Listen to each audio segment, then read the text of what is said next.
Coach BC says, how would your blocking scheme be if you have a soft line? Okay, great question, man. So first and foremost, I wouldn't have a soft line. I would rep the hell out of them kids until they become a good offensive line. Like they don't have to be elite, but they're not going to be piss poor because, priority number one with our offense is that we want to have the number one blocking team in our league. So if we're not good at anything else we do, coach, we are going to have the number one blocking team in our league. That's our mindset. That's our mentality. That's a non-negotiable for us, right? And then we still run the same things that we'll run if we got a great offensive line or a piss poor offensive line. We start off by teaching our kids how to drive block, and then we teach our kids how to down block.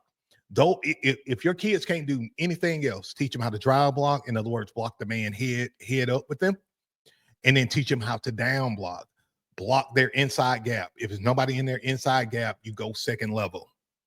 That's what we teach. And again, that's if we got a developmental line, whether we got an elite line, we keep the main thing. If we got a soft offensive line, that's a coaching issue. I take it personal as a coaching issue. And so we're going to put in the reps needed to do what we need to do at a high level, meaning execute at a high level.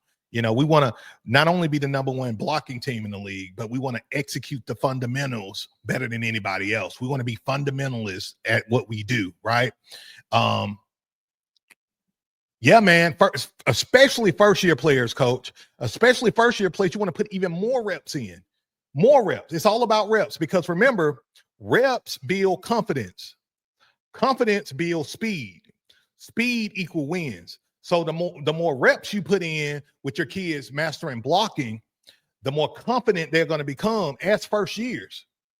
And then guess what? They're going to start playing faster, more confident. They're going to start to communicate well. And then guess what? You're going to start winning a hell of a lot of games. That's how you do it. You got a lot of first timers, rep them out. And don't expect them to be perfect, of course, right? Don't expect them to be perfect. But you want to hold them to a standard of, okay, we want to get, if we're not good at anything else with our offense, we want to be good at blocking, because if we're good at blocking, we can take an average running back and make him look like an all-star player when we can block. When you suck at blocking, your all-star player got to look like freaking Barry freaking Sanders, right? Running the ball to score. We don't want that. We want to reverse it, right? We want to block so good that our average running back looks like Barry Sanders, opposed to our running back have to be Barry Sanders to survive, right? Because if you don't have a really good blocking team, they got to at least be average, right?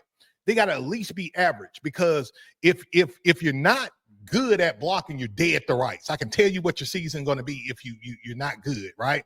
So that's why I tell you guys all the time, block. Do not. I got to share this with you guys.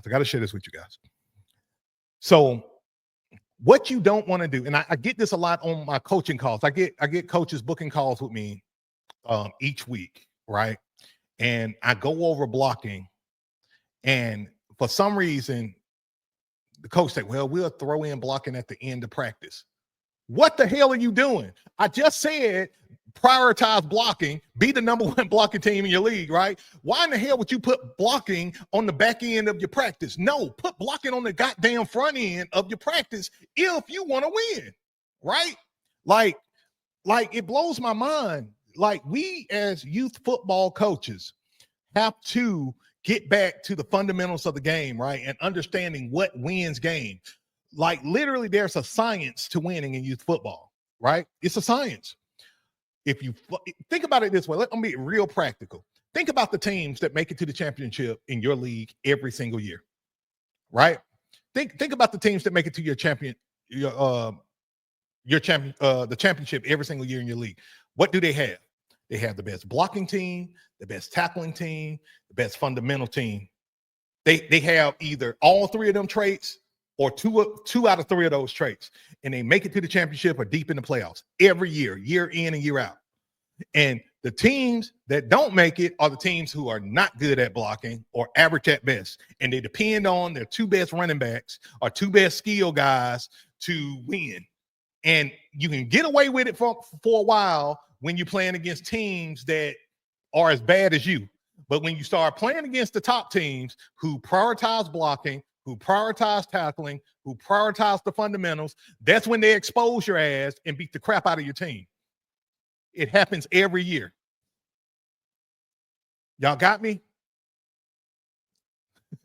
Hey, Coach Phillips says Barry Sanders would have retired at 9U if nobody blocked for him. Hey, and I would argue, Philip, that Barry Sanders retired early in the NFL because he didn't have good blockers. I would argue that happened. You know what I'm saying? Because he only played for 10 years, right? He only played in the league for 10 years. And he said he lost the love for the game. I lose the love for the game too if I have to run the goddamn ball like I got a piece of meat in my pants and I'm getting chased by lions. Speaking of the lions, like I'm running like lions are chasing my ass. You know what I'm saying? I think he would have been in the league for 15 years at least, right? If he had blockers.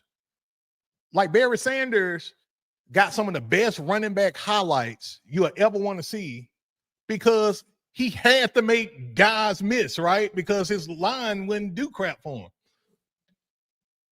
Shout out to Barry. He's still my favorite running back of all time. Barry Sanders is my GOAT at running back. That's just me. Hey, Coach Phillips says we are the Lions. Hey, don't feel bad. Hey, my first team I coached was the Lions. Shout out to my Lions squad. My team was the Lions, the very first program I started. And Coach DC, man, I hope that makes sense, man. I ain't getting on to you or anything like that. That's just my rant about blocking. I hope that helped, brother. All right. And Miss B says, she looks out for me so hard. She said, don't forget to check out the Stand Store. You can book one-on-one coaching with me, guys. All right. This is something that a lot of you guys have asked for, and I made myself available. I have opened myself up for one-on-one private coaching for an hour. You get on a video call like this with me, and we totally chop it up, guys. Okay. If you want that personal, direct attention, especially if you're stressed out, you don't know what to do. You know what I'm saying? Like, jump on a call. If your intuition is saying, man, I need to talk to Coach because I need some help, follow your intuition and book a call. Okay.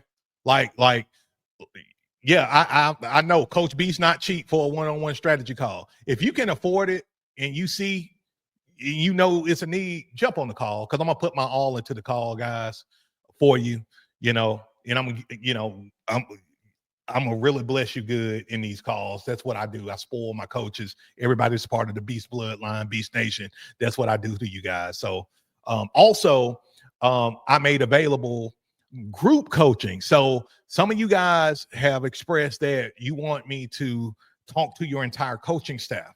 I made that available as well. Okay. You just go to my playbook store. I'm gonna put the link in the comments again, and you can actually book a 1 hour group session with yours truly, and I can help you and your entire coaching staff. Okay. I have made that available. Okay, guys. I'm telling, man, look, we going to a whole nother level, guys, this year. That's just the way it is. If you are connected to Beast Nation, for those who don't know what Beast Nation is, that's just my network of all the coaches who follow me on social media, who consume my content. You may have not bought anything, which is cool, but you consume my content in some capacity. You are a part of Beast Nation. Right now at Beast Nation, guys, we have over 200,000 people, coaches, administrators, leaders, that's a part of Beast Nation, right? And then the Beast Bloodline, y'all been hearing me say Beast Bloodline. The Beast Bloodline are the guys who have invested into maybe playbooks, drill books, consulting, coaching, the whole 9 yards, who invest their time into the show. You are a part of Beast Bloodline, okay, guys?